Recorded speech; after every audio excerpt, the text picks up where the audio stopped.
اللہ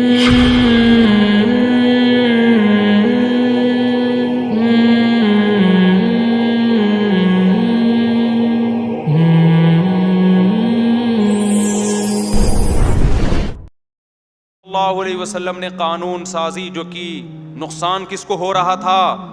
مالداروں کو۔ مزے میں کون آ رہا تھا؟ غریب۔ لیکن آپ نے مالداروں کی پرواہ نہیں کی، مالداروں کی پرواہ نہیں کی آپ صلی اللہ علیہ وسلم، بلکہ مالداروں پہ اور ٹینشنیں آئی ہیں۔ جب آپ صلی اللہ علیہ وسلم نے حضرت معاذ بن جبل کو یمن کا گورنر بنا کے بھیجا تو ان کو حکم دیا کہ ان کو بتانا تمہارے رب نے تم پہ زکوٰۃ فرض کی ہے، جو تمہارے مالداروں سے لی جائے گی جبرن، زبردستی۔ حدیث میں جبر کے الفاظ نہیں، لیکن مراد یہی ہے، زبردستی لی جائے گی، صحیح ہے نا؟ دی کس کو جائے گی؟ وَتُرَدُّ إِلَىٰ فُقَرَاء يُؤْخَذُ مِنْ أَغْنِيَائِهِمْ، انہی کے مالداروں سے لے کے، وَيُرَدُّ إِلَىٰ فُقَرَائِهِمْ، اور انہی کے فقیروں میں بانٹ دی جائے گی، ہم نہیں لیں گے وہ۔ ورنہ حکومتیں کہتی ہیں، گورنمنٹ کہتی ہے کون لے گا؟ ہم لیں گے۔ گورنمنٹ تو خود لیتی ہے نا، ٹھیک ہے، گورنمنٹ کہتی ہے کہ پبلک کے لیے لے رہے ہیں، کہنے پر گورنمنٹ کی طرف سے کوئی پابندی نہیں ہے، لیکن آپ دیکھ لو حکمرانوں کو ماشاءاللہ کہاں سے کہاں پہنچ گئے زکاتیں لے لے کے۔ تو ڈائریکٹ، اور پھر زکات میں تملیک بھی ہے، کیونکہ اس میں دھوکہ گڑبڑ یہ ہوتی کہ آپ امیروں سے لیتے اور کہتے ہم غریبوں کے مفاد پہ خرچ کریں گے، پھر غریبوں کے ان مفاد میں خرچ کرنا شروع کر دیتے جس کا غریب کو ہو سکتا ہے وہ غریب اس پہ راضی نہ ہوتا۔ کیا سا بڑا زبردست نظام ہے یار، زکوٰۃ میں تملیک ضروری۔ تملیک کا کیا فائدہ ہوگا؟ غریب کو مالک بنانا پڑے گا، وہ پھر مالک کا مطلب اس کے مکمل اختیارات ہوں۔ آج دنیا میں جو ٹیکس لیے جاتے ہیں، غریب کو مالک نہیں بنایا جاتا، بہت ساری ایسی مد پہ خرچ کیا جاتا ہے کہ غریب سے اگر پوچھو گے وہ کہے گا بھائی میں اس پہ راضی نہیں ہوں۔ تو بتاؤ اسلامی قانون میں غریب کا فائدہ ہے یا گوروں کے قانون میں؟ تملیغ ضروری۔ لوگ ہم سے کہتے ہیں نا کہ حضرت میرا ایک غریب بچہ اسکول میں پڑھتا ہے، میں اس کی طرف سے فیس دے سکتا ہوں، اسکول میں زکوٰۃ ادا ہو جائے گی؟ ہم کہتے ہیں نہیں ہوگی، کائنڈلی اس سے زکوٰۃ ادا نہیں ہوگی۔ مالک بنانا ضروری ہے، مالک بناؤ، وہ جو چاہے کرے۔ کیوں؟ اب تملیغ کی جو آ گئی نا مسئلہ، اس میں کیا ہو گئی، احتیاط بہت ہو گئی ہے، ورنہ آپ غریب کے ایسے مفاد پہ خرچ کرتے جو آپ خود سوچتے، بھائی جس کا پیسہ ہے نا یہ سوچنا اس کا حق ہے، یہ آپ کا حق نہیں ہے۔ ورنہ لوگ کیا کچھ نہیں کرتے۔ دیکھو بہنوں کی وراثت کھاتے ہیں نا لوگ، تو دو طریقے ہوتے ہیں کھانے کے۔ ایک طریقہ یہ کہ کھا کے ڈکار مار کے بھاگ گئے، آپ بدنام ہو جاتے۔ ایک طریقہ یہ ہوتا ہے کہ بھائی یہ پیسہ ہمیں دے دو، میں ہوں نا، میں ہوں، عید بقرعید پہ کپڑے یہ ہم آپ ہی کے لیے، بھائی میں تمہارا بھائی ہوں، میں کوئی لے کے تھوڑی بھاگ رہا ہوں، میں آپ کے مفاد میں خرچ کروں گا۔ پھر عید بقرعید پہ کچھ کپڑے بنا کے دے دیے اس کو، کچھ کبھی اس کی بچی کی شادی میں کچھ خرچہ کر دیا۔ کیا وہ غریب بہن اس پہ راضی ہوتی ہے؟ اس سے پوچھا جائے وہ کہے کہ بھائی جتنی میں اپنی خیر خواہ ہوں نا، جتنا مجھے اپنے بارے میں پتا ہے کہ مجھے بقرعید کے کپڑے بنانے ہیں یا عید کے کپڑے بنانے ہیں، یہ مجھے زیادہ پتا ہے۔ اس کی مثال دیکھو، آپ جب تنخواہ لیتے ہو آفس سے، تو اگر وہ 1,00,000 روپے تنخواہ تھی، آپ کے باس کہے کہ اب آپ کو 1,00,000 نہیں ملیں گے، ہم آپ کے مفاد میں اس کو خرچ کریں گے، آپ کے قوم کے وسیع تر مفاد میں۔ آپ جب بیمار ہوگے تو علاج کون کرائے گا؟ ہم کرائیں گے۔ آپ کی گاڑی کو کچھ ہو گیا تو مسئلہ ہمارا ہے، آپ بولو گے تو مجھے دے دے بھائی، میں جتنا اپنے آپ کو بہتر سمجھتا ہوں آپ نہیں سمجھتے۔ کائنڈلی یہ نصیحت کسی اور کو ہے نا، مجھے پیسے پکڑا، مجھے پتا ہے میرے، وہ کہہ رہے نہیں ایکچولی دیکھیں علاج اتنا مہنگا ہو گیا ہے نا، ایکچولی ہمیں پتا ہے آپ بے وقوف ہو، آپ 1,00,000 روپے ضائع کر دو گے، ایکچولی ہم آپ کے خیر خواہ ہیں، ایکچولی آپ کہہ گئے ایکچولی کو ایک طرف رکھ، مجھے چاہیے پیسہ۔ اگر پھر بھی نہ مانے تو پھر آپ اس کو پتہ ہے کیا کہنا، آپ کہنا ایکچولی میں کل سے آفس نہیں آؤں گا، آپ نے جو میرے ذمہ کام لگایا ہے نا، ایکچولی یہ کیل یہاں ٹھوکنے کے بجائے اگر میں ادھر ٹھوک دوں گا نا، اس سے کمپنی کو زیادہ فائدہ ہوگا۔ ایکچولی یہ جو آپ مجھے کہتے ہیں نا صبح صبح آ کے بجلی کا بٹن آن کر دیا کرو، آف کر دیا کرو، میں آف رکھوں گا تاکہ آپ سولر پہ آ جاؤ۔ ٹوپی ڈرامے لگانا شروع کر دو گے نا، ان ٹوپی ڈراموں سے بچنے کے لیے اسلام نے کیا کہا، غریب کو پکڑا بھائی پیسہ، مالک بنا اس کو، ہاں وہ غریب جو نابالغ ہے اس کو ڈائریکٹ دینے میں نقصان ہے. نابالغ بچے میں شعور نہیں ہوتا, اس لیے اس کا ولی اس کا باپ ہے, تو اس کی وراثت اس کی, اگر باپ غریب ہے تو نابالغ بچے کی زکوٰۃ کس کو دی جائے گی؟ اس کے باپ کو. لیکن پھر اس کے باپ پر پابندی ہے, 1 روپیہ بھی نہیں کھا سکتا اس میں. پھر لا, اسلامی لا جب آپ اٹھائیں گے نا, پھر اس میں یہ کہ باپ اس سے پراپرٹی تو خرید سکتا ہے, گولا گنڈا نہیں خرید سکتا, کیونکہ وہ ختم ہونے, صدقہ بھی نہیں کر سکتا اس سے, صدقہ بھی نہیں کر سکتا. اب بعض فقہا اس کے قائل ہیں کہ اس سے صدقہ جائز ہے, کیونکہ یہ بچے کا فائدہ ہی فائدہ ہے اس میں, صدقہ آخرت میں ذخیرہ. امام حنیفہ نے کہا یہ فائدہ نہیں ہے, نقصان ہے. نقصان اس لیے کہ آخرت کو نہیں دیکھا جائے گا, یہاں کس کو دیکھا جائے گا؟ دنیاوی نقصان کو. صدقہ دنیاوی لحاظ سے نقصان دہ ہے, لہذا نابالغ بچے کو اس نقصان سے بچایا جائے گا. جب وہ بالغ ہوگا, باشعور ہوگا, پھر اس کے پاس آپشن ہوگا کہ دنیا کا نقصان کر کے آخرت کمانی ہے یا نہیں کمانی ہے. تو جب تک اتنا شعور نہیں ہو جاتا, اس کی رقم سے صدقے کی بھی اجازت نہیں ہے. صدقہ کر دیا تو باپ پر پینلٹی پڑے گی, باپ پر لازم ہوگا کہ وہ صدقے کے پیسے اپنی جیب سے بچے کو واپس کرے. وہ فائدہ کس کو ہو رہا ہے ان سارے قوانین کا؟ بتاؤ نا, غریب کو فائدہ ہو رہا ہے کہ نہیں ہو رہا؟ تو یہاں بھی اب دیکھو نبی صلی اللہ علیہ وسلم فرمایا ان کے امیروں سے لے کے کہاں لوٹائی جائے گی. یہ نہیں کہ ریاست کے بیت المال میں جمع ہوگا, پھر پتہ ہی نہیں چل رہا اس کمبخت سے کروڑ پتی کا علاج ہو رہا ہے کہ گورنمنٹ سڑک بنا رہی ہے کہ کیا کر رہی ہے اس سے. تو یہی حشر ہو رہا ہے نا حکومتوں میں, یہی حشر ہو رہا ہے. تو سارا فائدہ کس کو جا رہا ہے؟ غریب کو جا رہا ہے. اور پھر فقہا جو مجتہد ہیں انہوں نے ایک بڑا مسئلہ حل کر دیا.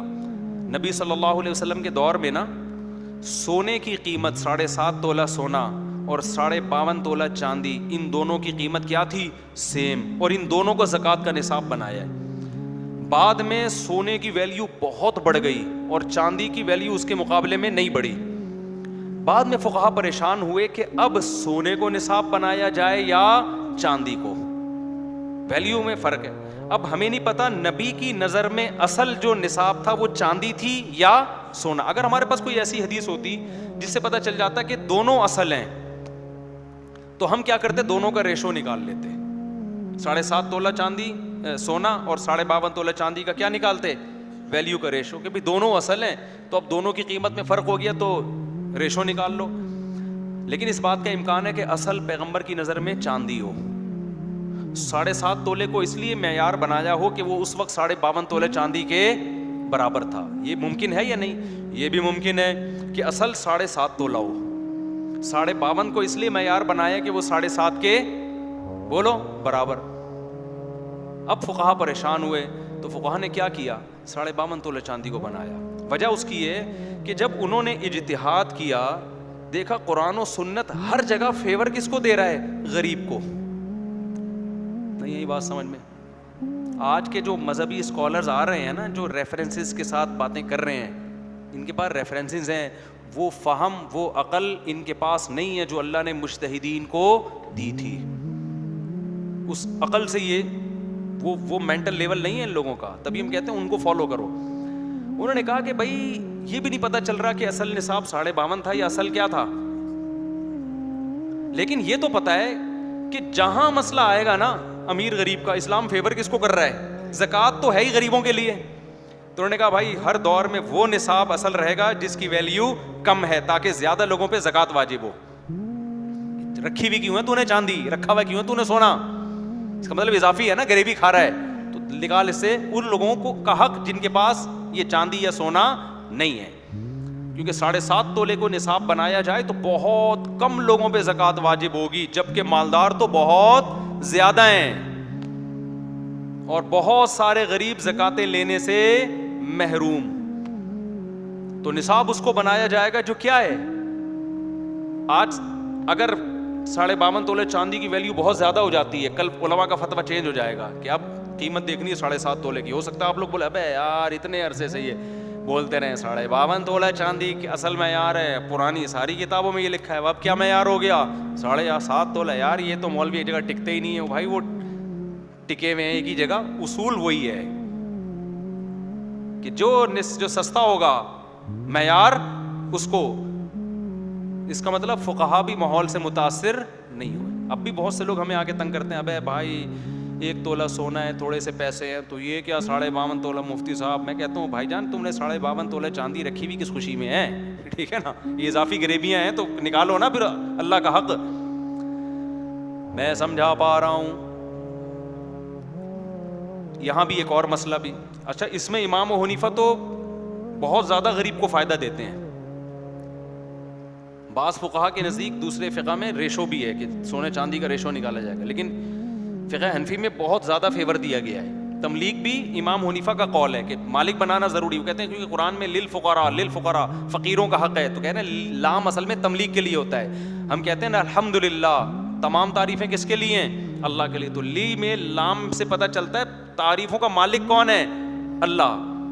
تو لام جو ہے نا عربی میں اصل میں مکمل اختیارات کے لیے آتا ہے. مکمل اختیارات جب بھی ہوتے ہیں جب پراپر مالک بنایا جائے کسی کو. تو قرآن کہہ رہا ہے للفقراء, زکوٰۃ کس کا حق ہے؟ فقیروں کے لیے. تو یہاں بھی لام کا لفظ بتا رہا ہے کہ پراپر مالک بنانا پڑے گا. یہ میں مثال سے سمجھاتا ہوں. آپ نے زکوٰۃ کے پیسوں سے کھانا خریدا, غریب کے سامنے رکھ دیا کہ کھاؤ,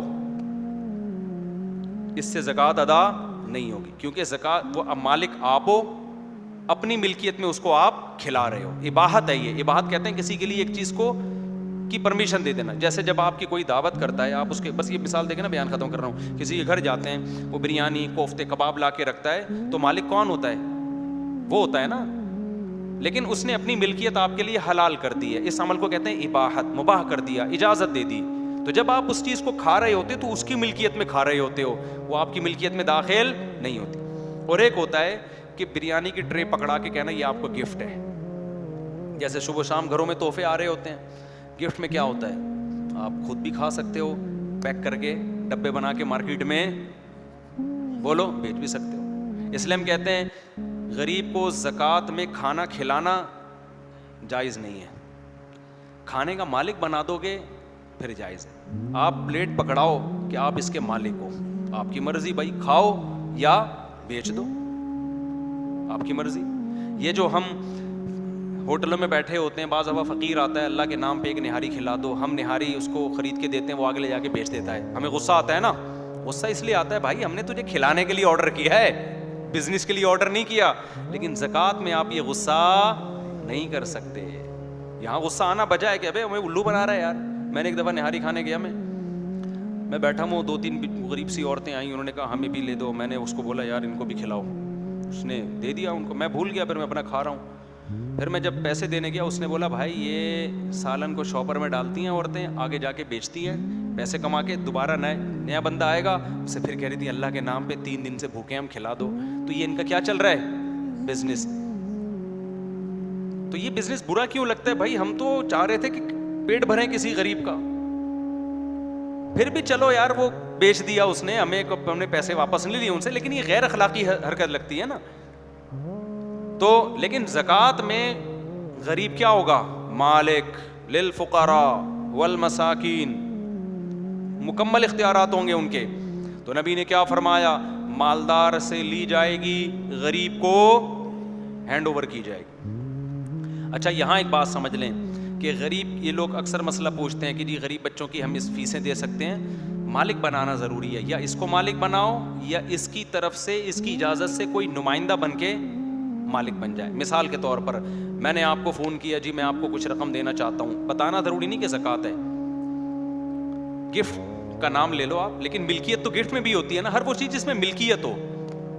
آپ نے کہا جی ٹھیک ہے, تو لیکن میں تو آ نہیں سکتا, تو میں کیا کہوں گا, کسی بندے کو بھیج دو. تو اس بندے کو جیسے ہی میں ہینڈ اوور کروں گا زکوٰۃ ادا ہو جائے گی, کیونکہ وکیل کا قبضہ موکل کا قبضہ ہوتا ہے. آپ کی طرف سے جو نمائندہ آیا اس کو جب دیا تو ایسا ہی ہے جیسے اصل کو دے دیا, کیونکہ یہ نمائندہ کس کا ہے؟ آپ کا نمائندہ ہے. ہاں میں نے آپ کو فون کیا اور میں نے کہا میں ایک بندہ بھیج رہا ہوں, پیسے آپ کو دے گا, پیسے آپ کو دے گا,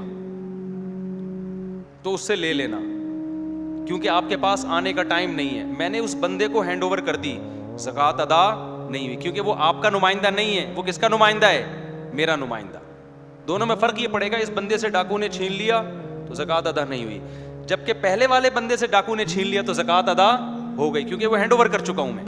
اب سمجھو جب آپ کسی غریب کی فیس دینا چاہتے ہیں نا اور غریب بالغ ہو, تو پھر اس کا طریقہ یہ ہے کہ آپ اس کو بولو کہ یار میں کچھ رقم آپ کو دینا چاہتا ہوں منتھلی, لیکن آپ چونکہ ٹیوشن بھی پڑھ رہے ہو, تو اگر میں یوں کر لوں کہ ڈائریکٹ آپ کو دینے کے بجائے اس ٹیچر کو دے دیا کروں جس کو آپ نے فیس دینی ہے, تو وہ میں ہی دے دیا کروں, تو آپ کی طرف سے اجازت ہے؟ وہ کہے ہاں اجازت ہے. اب یہ وکیل کا قبضہ, جو ٹیچر ہے نا وہ اس بچے کا وکیل بن کے قبضہ کرے گا, اب زکوٰۃ ادا ہو جائے گی.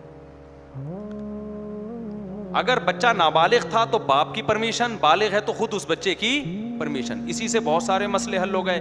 جب آپ کسی غریب کا علاج کراتے ہو زکوٰۃ کے پیسوں سے, تو اس میں غریب کو بتا دو بھائی میں آپ کو کچھ پیسے دینا چاہتا ہوں, تو آپ مجھے اجازت دے دو, میں آپ کی طرف سے کس کو دے دوں؟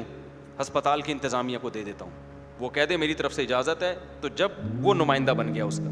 آئی بات سمجھ میں؟ نہیں, اور یہ پہلے اجازت لینی پڑے گی. علاج کرنے کے بعد اجازت لوگے اس کا کوئی اعتبار نہیں, کیونکہ وکیل کام کرنے سے پہلے بنتا ہے, بعد میں نہیں بنتا. بھائی سمجھ میں آ رہا ہے؟